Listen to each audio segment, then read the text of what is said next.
So hello everyone, I hope आप सब अच्छे होंगे एंड आपकी ज्योग्राफी की प्रिपरेशन काफ़ी अच्छी चल रही होगी। तो आज हम आपको ज्योग्राफी में आंसर कैसे लिखना होता है इसके बारे में हम बात करेंगे कि आपको ज्योग्राफी की जो कॉपी है, जो आंसर शीट होगी आपकी, उसको कैसे बनानी है ताकि आपका जो आंसर शीट है वो बहुत अच्छा लगे। ठीक है, आपको फुल नंबर मिले। क्योंकि देखो, आप कितना जानते हो, कितना आपने पढ़ा है, कुछ मैटर नहीं करता। एट द एंड यही मैटर करेगा कि आप कितना लिख के आए हो एंड कितना अच्छा लिख के आए हो। ठीक है, तो प्रेजेंटेशन बहुत अच्छा खासा मैटर करता है। ठीक है, तो आज वही हम देखेंगे कि ज्योग्राफी में आंसर कैसे लिखते हैं। एंड मोस्ट इंपॉर्टेंट, ये हम कहाँ से देखेंगे, ये हम देखेंगे कि जो प्रीवियस ईयर के टॉपर्स रहे हैं, जिसको सीबीएसई अपना एक मॉडल पेपर बना वो मानती है, मॉडल आंसर मानती है, वो हम देख के एनालाइज करेंगे कि ज्योग्राफी का जो प्रीवियस ईयर का टॉपर है वो आंसर कैसे लिखता है। ठीक है, तो चलो इससे स्टार्ट करते हैं। एंड इससे पहले मोस्ट इंपॉर्टेंट, ये जो 372 सब्सक्राइबर्स हैं, ठीक है, 372, इसको 500 कर दो पहले, सबसे पहले। ठीक है, ज्योग्राफी के लिए आपको इतनी मेहनत करा रहा हूँ मैं, इसके बाद मैं हिस्ट्री एंड पॉलिटी के लिए भी कराऊंगा। ठीक है, तो उसमें थोड़ा सा हेल्प करो आप मेरी। एंड यहीं पे आप जब मेरे चैनल पे आओगे तो यहीं पे कोर्सेज में ज्योग्राफी का एक लेक्चर यहाँ पे पड़ा हुआ है, सोलर लेसन है इसमें, जिसमें मैंने 3 गेस्ट पेपर कराए हैं, मैथ्स के क्वेश्चन कराए हैं। तो इसको जाके आप थोड़ा सा देख लो, इससे क्या होगा, आपको बूस्ट मिलेगा। ठीक है, आपके प्रिपरेशन में बूस्ट मिलेगा, आपको आसानी से हो जाएंगे। सारे लेक्चर जो मैंने कराए वन शॉट है, तो कोई भी ज़्यादा वो नहीं है कि बहुत ज़्यादा बड़े हैं, 30-40 मिनट के लेक्चर हैं सारे। तो एक दिन का टाइम है, तो एक दिन में आप देख सकते हो इसको। ठीक है, तो चलो स्टार्ट करते हैं। अब देखो, यहाँ से हम एक एक चीज़, एक एक टॉपिक एनालाइज करेंगे कि जो टॉपर है वो अपनी आंसर शीट कैसे लिखता है। ठीक है, देखो, ये है आपका एक टॉपर का आंसर शीट, सेक्शन ए। ठीक है, इन्होंने क्या किया, देखो, बहुत सारे टीचर्स बोलते हैं कि आपको मार्जिन नहीं देना, पेज बचाना है। अब पेज बचा क्या करोगे, आप घर लेके जाओगे हैं। जो 32 के 32 सीट्स आपको मिलती हैं, ठीक है, आपके आंसर सीट में कितनी सीट्स होती हैं, 32 सीट्स होती हैं आई थिंक। तो पूरे सीट आपको मिलती हैं। अब चाहे आप वो 32 की 32 सीट्स यूज़ कर लो या फिर उसमें से 4-5 यूज़ करो, वो आपके ऊपर है। पूरी शीट आपकी है, आपको वेस्ट करनी है। तो अगर आप 4 लिखोगे फिर भी वो वेस्ट होगी, आप 32 के 32 भरोगे फिर भी वो वेस्ट ही होगी। ठीक है, तो उससे बढ़िया कि आप अच्छे से यूटिलाइज कर लो उसको, अपने प्रेजेंटेशन में काम ले आओ। ठीक है, देखो, इन्होंने सबसे पहले क्या किया, मार्जिन किया हुआ है। इस साइड जितनी मार्जिन होती है, ठीक है, उधर इतनी, इस साइड भी उतनी ही मार्जिन होनी चाहिए या फिर उससे कम होगी।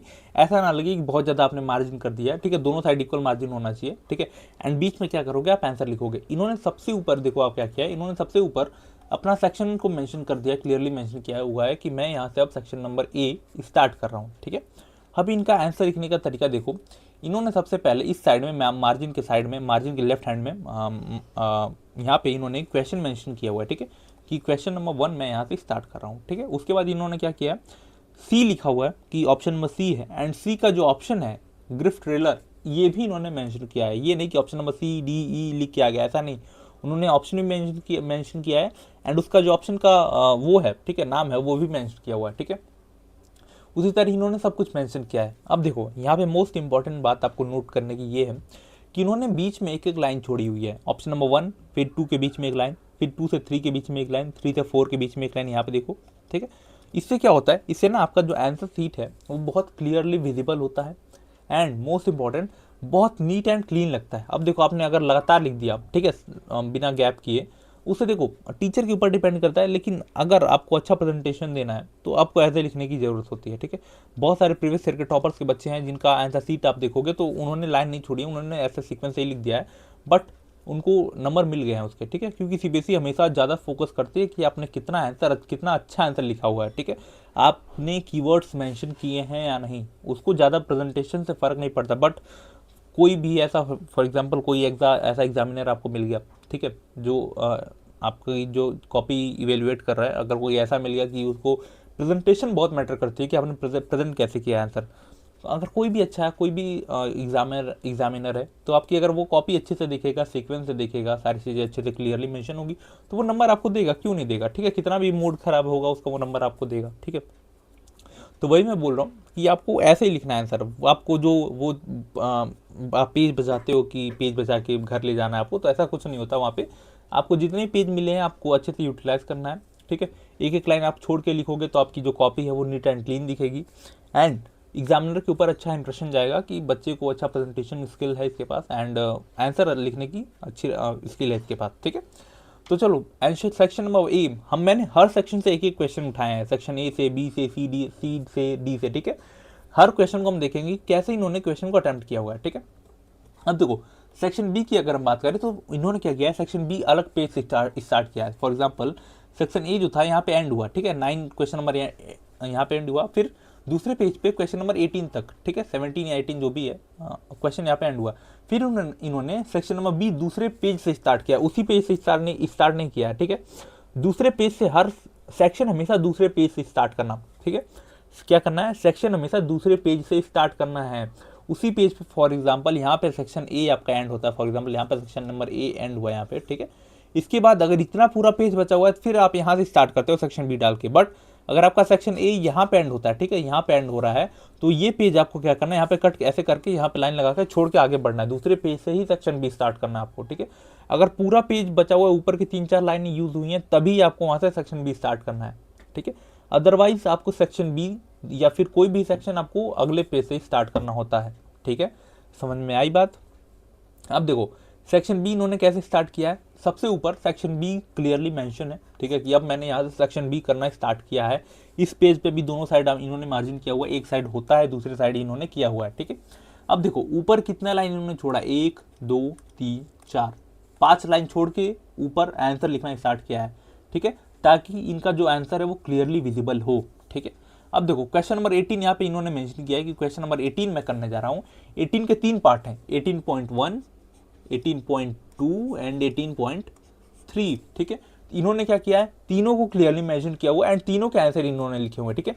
सबसे 18.1 में इन्होंने पोचिंग के बारे में इन्होंने क्या किया, इन्होंने बताया हुआ है, जो पोचिंग क्या होती है, इलीगल हंटिंग होती है, जिसकी वजह से जो एनिमल्स हैं वो इंडेंजर स्पीसीज में काउंट होने लगते हैं, ठीक है। उनकी जो स्पीसीज है वो इंडेंजर कैटेगरी में जाने लगती है, खत्म होने लगती है, एक्सटिंक्ट होने लगती है, ठीक है। तो इन्होंने इसको सबसे क्या किया, सबसे पहले पोचिंग के बारे में उस क्वेश्चन था, इन्होंने पोचिंग के बारे में समझाया है। एंड मोस्ट इंपॉर्टेंट बात आप देखोगे कि जितने भी कीवर्ड्स हैं, एक्सटिंक्ट करना, इंडेंजरमेंट को, ठीक है, इन्होंने क्या किया है, अंडरलाइन किया हुआ है ताकि एग्जामिनर का नजर यहाँ पे पड़ जाए, ठीक है। अब देखो ये जो अंडरलाइन किया हुआ है इसको आप पेन से भी कर सकते हो, ठीक है, ब्लैक पेन से कर सकते हो या फिर पेंसिल से कर सकते हो, ठीक है।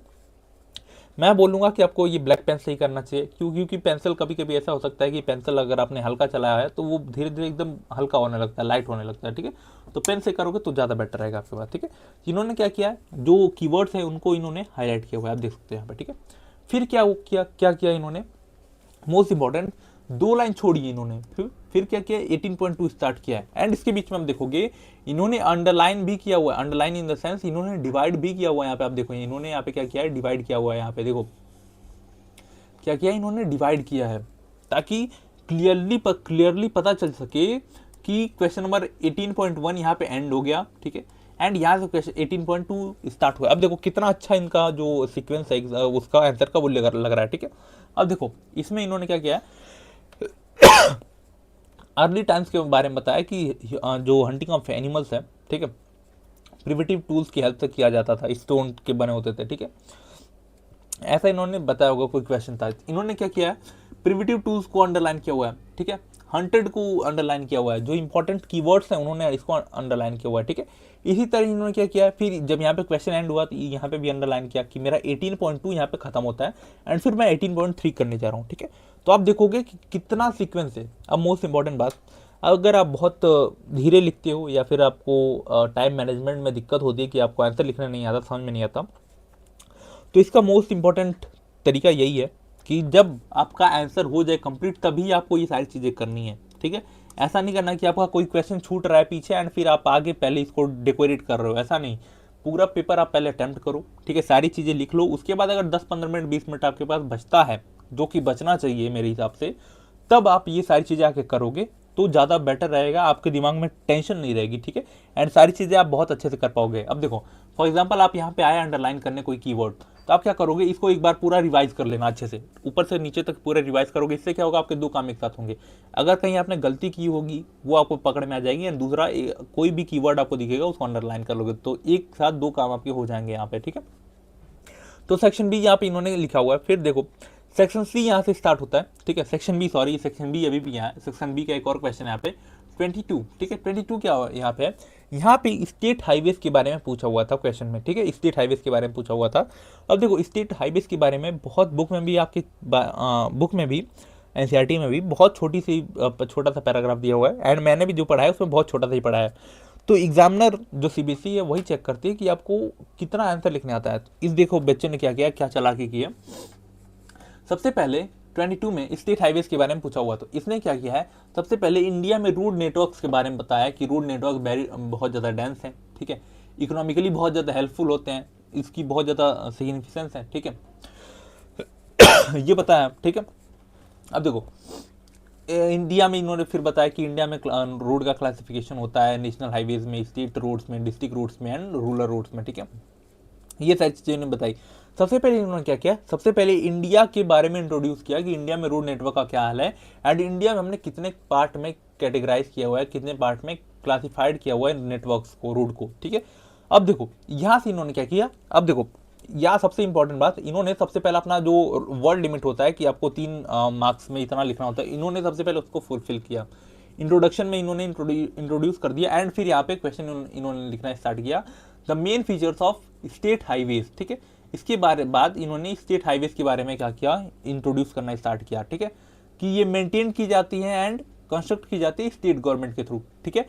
तो इन्होंने क्या किया, जो मेंटेन्ड है यानी ये कीवर्ड है इसको हाईलाइट किया, एंड स्टेट गवर्नमेंट को हाईलाइट कर दिया, यानी मेंटेन्ड और स्टेट गवर्नमेंट, यानी स्टेट गवर्नमेंट इसको मेंटेन करती है। अगर कोई भी एग्जामिनर देखेगा तो उसको समझ में आ जाएगा कि इसने लड़के ने सही लिखा है, ठीक है। अब देखो इन्होंने यहाँ पे फैक्ट भी लिखा हुआ है कि state highway handle about 4% of the total road tariff in India, ठीक है, ट्रैफिक इन इंडिया, सॉरी। अब इस बच्चे ने यह भी लिखा है कि पूरे इंडिया में 4% रोड नेटवर्क क्या है, स्टेट हाईवेज हैं, ठीक है। अब इनका काम क्या है, इनका काम है कि जो स्टेट के हेडक्वार्टर्स हैं, ठीक है, स्टेट का जो कैपिटल है उसको डिस्ट्रिक्ट्स के इंपॉर्टेंट हेडक्वार्टर से कनेक्ट किया जाए, इन्होंने ये भी लिख दिया है, ठीक है।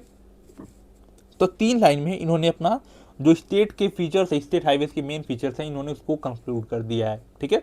तो सबसे पहले इन्होंने इंट्रोडक्शन दिया, फिर इन्होंने क्या किया, स्टेट हाईवेज के बारे में 3 नंबर में क्वेश्चन था, तो 3 नंबर के 3 पॉइंट्स में इन्होंने उसके फीचर्स बता दिए हैं, ठीक है। अब देखो ये क्वेश्चन टू क्वेश्चन वेरी करता है कि आपको ये सीक्वेंस फॉलो करना है कि नहीं। अगर कोई क्वेश्चन है जिसमें आप ये सोच सकते हो कि आप क्या करो, आप उसका वर्ड लिमिट बढ़ा सकते हो तो ऐसे करके आप बढ़ाओगे, ठीक है। अदरवाइज आप सिंपली इसको फीचर्स लिख के आ सकते हो, ठीक है। बट मैं हमेशा ये बोलूँगा कि आपको कोशिश करनी चाहिए कि थोड़ा सा पहले इंट्रोडक्शन दें, फिर बॉडी पे आए, फिर कंक्लूड कर दें, ठीक है। तो ये 3 एक इंपॉर्टेंट एक यूनिवर्सल स्ट्रक्चर है आंसर का, कि सबसे पहले इंट्रोडक्शन, फिर बॉडी, फिर उसका कंक्लूजन, ठीक है, ऐसे ही लिखते हैं आंसर, ठीक है।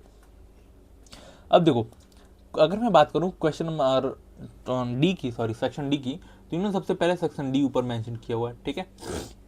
अब देखो क्वेश्चन क्या था, क्वेश्चन था अमर्त्य सेन के कैपेबिलिटी अप्रोच के बारे में, ठीक है।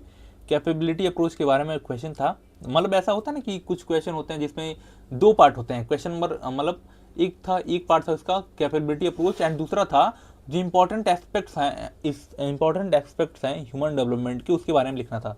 इस बच्चे ने देखो कितना खूबसूरत बनाया है, मैं इतना नहीं सोच सकता था कि ऐसे भी आंसर लिख सकते हैं, बट जब मैं भी ये सारी चीज़ें देखता हूँ तो मैं भी सीखता हूँ कि आपको आंसर कैसे लिखना होता है। इसने सबसे पहले सबसे ऊपर ही समरी करके एक बॉक्स बनाया, एंड उसमें एक माइंड मैप बना के अपना आंसर लिखा है, ठीक है। देखो समरी में देखो आप, अमर्त्य सेन ने कैपेबिलिटी अप्रोच वो किया था, ठीक है, जिसमें ये बात करते हैं फ्रीडम की, ठीक है, freedom of people to access health, education and resource, ठीक है, कैपेबिलिटी अप्रोच के बारे में। इसने सबसे पहले समरी बना के इसने ये छोटा सा पेंसिल बनाया इसने, एंड ये लिख दिया इन्होंने, ठीक है। उसके बाद अमर्त्य सेन के बारे में इन्होंने दिया है, एंड इंडियन फिलोसफर थे, उन्होंने कैपेबिलिटी अप्रोच को वो किया था, ठीक है, फिर उसके बारे में इन्होंने बताया, ठीक है। उसके बाद इन्होंने इतना खत्म कर दिया, उसके बाद पार्ट 1 खत्म कर दिया, यानी क्वेश्चन नंबर 1 का, क्वेश्चन नंबर 24 का पार्ट 1 इन्होंने खत्म किया, ठीक है।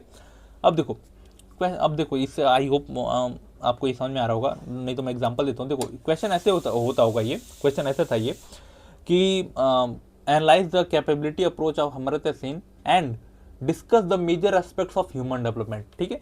तो ये क्वेश्चन क्या है, 2 पार्ट में है, एक कैपेबिलिटी अप्रोच आपको एनालाइज करनी थी अमर्त्य सेन की, एंड दूसरी आपको डिस्कस करना था ह्यूमन डेवलपमेंट के मेजर एस्पेक्ट्स। तो इन्होंने क्या किया, सबसे पहले कैपेबिलिटी अप्रोच को अच्छे से डिस्कस किया है, जिसमें इन्होंने बहुत अच्छे तरीके से सबसे पहले एक माइंड मैप बनाया, ठीक है, mind map in the sense एक पूरा फ्लो चार्ट बनाया, ठीक है।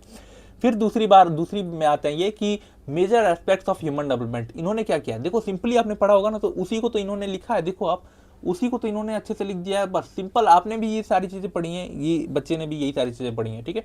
तो major aspects of human development, equality, sustainability, productivity, empowerment, इन्होंने ये क्या किया, इसको ठीक से एक फ्लो चार्ट में समरी करके बना दिया है, ठीक है। उसके बाद क्या किया, इन्होंने एक पर्टिकुलर सबको लेके एक एक तरीके से, अलग अलग तरीके से इन्होंने क्या किया, सबको एक्सप्लेन किया। देखो इक्विटी होता है यहाँ पे, ठीक है, इक्विटी होता है, इक्वालिटी नहीं होता, ठीक है। फिर सस्टेनेबिलिटी, प्रोडक्टिविटी एंड एम्पावरमेंट, सबको एक एक करके इन्होंने क्या किया है, वो कर दिया है, ठीक है, एक्सप्लेन कर दिया है। एंड यहाँ पे भी देखोगे आप, जितने भी इंपॉर्टेंट कीवर्ड्स हैं इसको इन्होंने हाईलाइट कर रखा है। क्या कर रखा है, हाईलाइट कर रखा है, ताकि जो नज़र है एग्जामिनर की सीधे इस पे जाए। और फॉर एग्जांपल बीच में आपने अगर कोई कुछ गलत भी लिखा होगा तो एग्जामिनर उस पर ज़्यादा ध्यान ही नहीं देगा, क्योंकि हाईलाइट आप वही करते हो जो कीवर्ड्स होते हैं, एंड एग्जामिनर हमेशा कीवर्ड्स ही देखता है, याद रखना आप ये बात, ठीक है। अब इंपॉर्टेंट बात की क्वेश्चन, भैया मैप के क्वेश्चन कैसे अटेम्प्ट करने होते हैं। तो जो वर्ल्ड मैप है उसमें ज़्यादा दिक्कत नहीं होती है, क्यों, क्योंकि उसमें ऑलरेडी मार्क्ड होता है एंड वहीं पे आप लिख के आ जाते हो, ठीक है। लेकिन यहाँ पे दिक्कत होती है, जो इंडिया का जो मैप है वहाँ पे दिक्कत होती है, ठीक है। अब देखो हाईएस्ट डेंसिटी ऑफ स्टेट, यहाँ पे क्वेश्चन नंबर 1 कहाँ है, यहाँ पे इन्होंने 1 लिखा ही नहीं है, तो 2 कहाँ है, 3 कहाँ है, 4 कहाँ है, ठीक है। देखो यहाँ पर 30.4 इन्होंने दो बार लिखा है, ठीक है, खेतारी कॉपर माइंस के बारे में, ठीक है। फिर यहाँ पे भी ऑयल रिफाइनरी बिहार बरौनी, ठीक है। इसने दोनों एक एक बार गलती मेंशन किया है, बट सीबीएसई ने इसको टॉपर आंसर शीट बनाए रखा है, ठीक है, कोई बात नहीं, चलो ठीक है। अब देखो 30.4 इधर भी है, 30.4 इधर भी है, तो ऐसा नहीं होगा, तो कुछ इसमें वो होगा, ठीक है। अब देखो इसने क्या किया है, सबसे पहले क्वेश्चन नंबर यहाँ पे मेंशन किया हुआ है कि क्वेश्चन नंबर 30.4 क्या पूछा है, कॉपर माइनिंग राजस्थान पूछा है, एंड आंसर क्या है, खेतारी कॉपर माइंस, ठीक है, खेतारी कॉपर माइंस, इससे लिख दो, ठीक है। फिर यहाँ पे क्या पूछा है, 30.5 में पूछा है इंटरनेशनल एयरपोर्ट इन पंजाब, ठीक है, ये लिख दिया है। फिर उसके ब्रैकेट में नीचे करके उसका आंसर लिख दिया कि अमृतसर में है, ठीक है। देखो 30.6 क्या क्वेश्चन पूछा है, state with highest population density, फिर ब्रैकेट में कर दिया है बिहार, ठीक है। अब देखो क्वेश्चन नंबर पूछा है state leading in production of jute, ठीक है, तो आंसर क्या लिख दिया ब्रैकेट में, वेस्ट बंगाल। यानी इन्होंने क्या किया है कि इन्होंने क्वेश्चन भी लिखा हुआ है, ठीक है, इस शॉर्ट में क्वेश्चन भी लिखा हुआ है, एंड फिर ब्रैकेट में करके क्या लिखा है, वेस्ट बंगाल भी लिख दिया है, ठीक है। अब देखो इन्होंने क्या किया है, सिंबल्स का यूज किया है प्लेसेस को शो करने के लिए, ठीक है। जैसे यहाँ पे ये क्या है, ठीक है, इन्होंने ऐसा क्या किया है, बिहार में ऐसा करके ऐसे ऐसे कर दिया इन्होंने, ठीक है, बिहार में ऐसे ऐसे करके ये शो कर दिया है कि ये बिहार है, ठीक है। फिर उसको इन्होंने यहाँ पे आपको बॉक्स में यहाँ पे दिखा भी दिया है कि इस सिंबल का मतलब होता है कि ये है, ये डॉट का मतलब क्या होता है, अमृतसर है यहाँ पे। फिर यहाँ पे ये बॉक्स, स्क्वायर बॉक्स का मतलब क्या होता है, ये खेतारी कॉपर माइंस है, ठीक है। फिर यहाँ पे स्टार का मतलब क्या होता है, ये ऑयल रिफाइनरी है, बरौनी रिफाइनरी। एंड फिर यहाँ पे लार्जेस्ट जूट प्रोडक्शन का यहाँ पे एक बॉक्स करके उसमें डॉट डॉट कर दिया है, ठीक है। तो ऐसे इन्होंने सिंबल्स का यूज़ किया है अपने मैप को दिखाने के लिए, ठीक है। समझ में आई ये बात आपको। तो मैप आपको ऐसे लिखना है, बट देखो टॉपर से भी गलती होती है, तो ये सीट में मैंने भी अभी देखा है, बट कोई बात नहीं, चलो ठीक है, दिक्कत नहीं है। आंसर इन्होंने काफ़ी अच्छा लिखा हुआ, 30.4 इधर भी मेंशन किया हुआ इन्होंने, 13.4 इधर में मेंशन किया हुआ, बट ठीक है, कोई दिक्कत नहीं, इतना नहीं देखते हैं, ठीक है। तो सुनो सोचो, जब टॉपर सीबीएसई, जो जिसको टॉपर बोलती है, सीबीएसई इतना नहीं देख रही, तो आप भी अगर छोटी मोटी गलती करोगे तो कोई दिक्कत नहीं है, सीबीएसई माफ़ करती है आपको, ठीक है। तो चलो इसी बात पे ये जो वीडियो है हमारा, इस वीडियो को एंड करते हैं, and all the best for your examinations, and मिलते हैं जैसा पेपर आएगा आप मुझे बताना, थोड़ा सा मैं भी देखूंगा पेपर, डिस्कस करूंगा आपसे, ठीक है। तो आई होप ये जो वीडियो है आपको अच्छा लगा होगा। If you like this video, do subscribe our channel. Till then, keep learning, keep growing, stay connected. God bless you all, and Jai Hind.